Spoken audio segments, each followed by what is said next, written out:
Quoi de neuf cette semaine chez Urban Comics? Eh bien, notamment l'arrivée du troisième volume de la série Batman Rebirth, sous la houlette du scénariste Tom King, qui va nous présenter une grande aventure psychologique sur le Chevalier Noir, où il va se poser la question Batman peut-il exister si Bruce Wayne est heureux? Du coup, on continue beaucoup dans ce volume-là de traiter cette thématique-là. Notamment, tout cela se fait de plus en plus pressant parce que le mariage entre Selina Kyle et Bruce Wayne se rapproche de plus en plus, et on va voir un petit peu toutes les conséquences que ce mariage va pouvoir avoir sur la vie du Chevalier Noir. Comme toujours, Tom King nous présente vraiment un récit hyper intéressant, très très riche, dans lequel il développe toutes les grandes névroses de Batman et de ses alliés.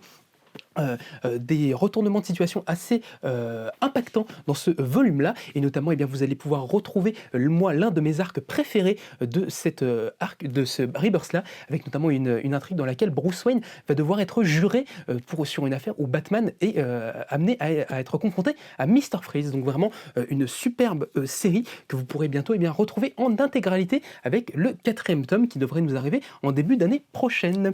L'autre sortie de cette semaine, c'est le tant attendu 5e volume de la série Geoff Johns présente Flash, qui avait été commencé par Urban Comics il y a maintenant quelques années, mais qui avait été mise un petit peu en stand-by, et sans doute que l'arrivée prochaine de Flash au cinéma a un petit peu accéléré tout cela, et Urban Comics a décidé de relancer cette saga avec ce 5e volume et un 6e et dernier volume qui devrait sortir en mars prochain. Du coup, Geoff Johns fait toujours un magnifique travail sur Flash. Il avait eu la lourde tâche de récupérer le personnage après le run cultissime de Mark Waid sur Flash, qui avait complètement révolutionné le personnage, avait inventé le concept de la force véloce et beaucoup d'autres choses. Dans ce volume-là, il est aidé au dessin par son ami Howard Porter, un grand habitué du bolide écarlate de DC Comics, dans des intrigues vraiment assez puissantes, notamment certaines intrigues qui vont concerner l'événement Identity Crisis, crise d'identité, qui avait eu lieu chez DC Comics au milieu des années 2000, et notamment on apprenait que les super-héros de DC Comics avaient lobotomisé le méchant Dr. Light, après que ce dernier ait violé et agressé sexuellement l'une de leurs camarades héroïnes. Et du coup, on va avoir beaucoup de héros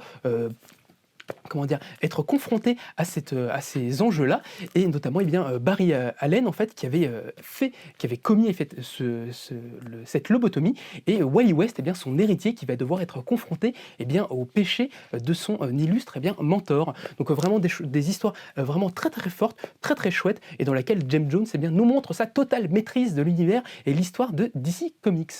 Enfin, on termine cette semaine avec la sortie du 6e volume de Superman Adventures, l'adaptation en comic books de la série télé Superman, l'ange de Metropolis, qui était l'une des extensions un petit peu du Bruce Timm Universe, qui était ces des dessins animés adaptant l'univers de DC Comics, qui était sorti à la fin des années 90 et au début des années 2000, qu'on retrouve sous forme de bande dessinée dans ces volumes-là. C'est toujours très très chouette.